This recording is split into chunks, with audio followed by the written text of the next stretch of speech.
In 1590, when John White returned to Roanoke, everything was gone. Over 100 people, men, women, and children had vanished from history. There were no signs of violence, no graves, no final message. Just one single cryptic word carved into a wooden post, Croatoan.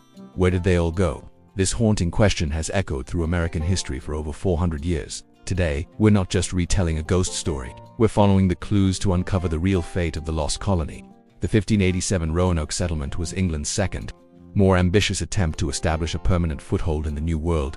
Unlike the first military outpost, this group included families, dreamers hoping to build new lives, but they arrived far too late in the year, missing the crucial planting season.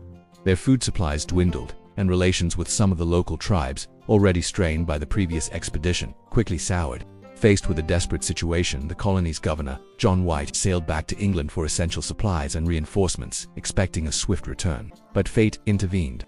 The Anglo-Spanish War erupted, and the mighty Spanish Armada blocked all English shipping. White was trapped, stranded in England for 3 agonizing years. When he finally made it back to Roanoke in August 1590, he found only an eerie silence in that single, enigmatic carving. But to John White, that word wasn't an enigma, it was a message. The first thing he noted was that the houses hadn't been burned or destroyed. They had been carefully dismantled. The colonists had even taken the time to build a defensive palisade around the settlement perimeter. And crucially, carved prominently on a post at the entrance was the word Croatoan. He found the letters CRO scratched into a nearby tree, as if they had started carving the message and were interrupted. White knew this word intimately. Croatoan was an island to the south, known today as Hatteras Island.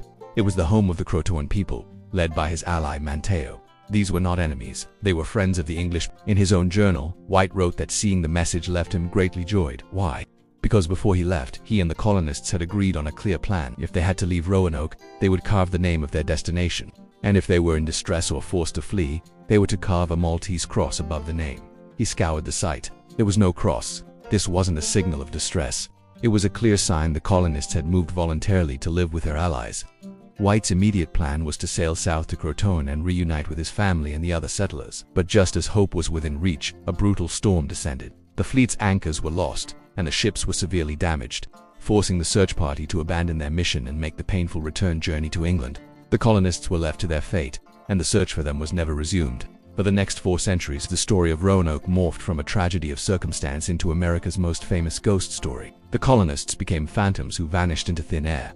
But while the legend grew, the truth lay buried, waiting to be rediscovered. In recent years, modern archaeology has begun to provide stunning answers, largely supporting John White's original interpretation. On Hatteras Island, the very place indicated by the Croatoan carving, archaeologists from the first colony foundation have unearthed a treasure trove of evidence.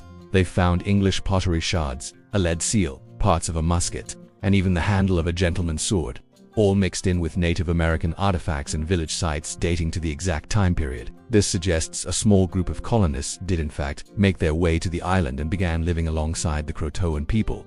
But that's not the whole story. Further inland, at a location now known as Site X, another, separate cache of late 16th century English pottery has been found. This indicates that the Roanoke colonists likely didn't stay together. Facing starvation and uncertainty, they probably split into smaller groups, seeking refuge with different allied tribes. The story wasn't one of a mysterious disappearance, but one of strategic relocation and assimilation. Of course, there are other things too.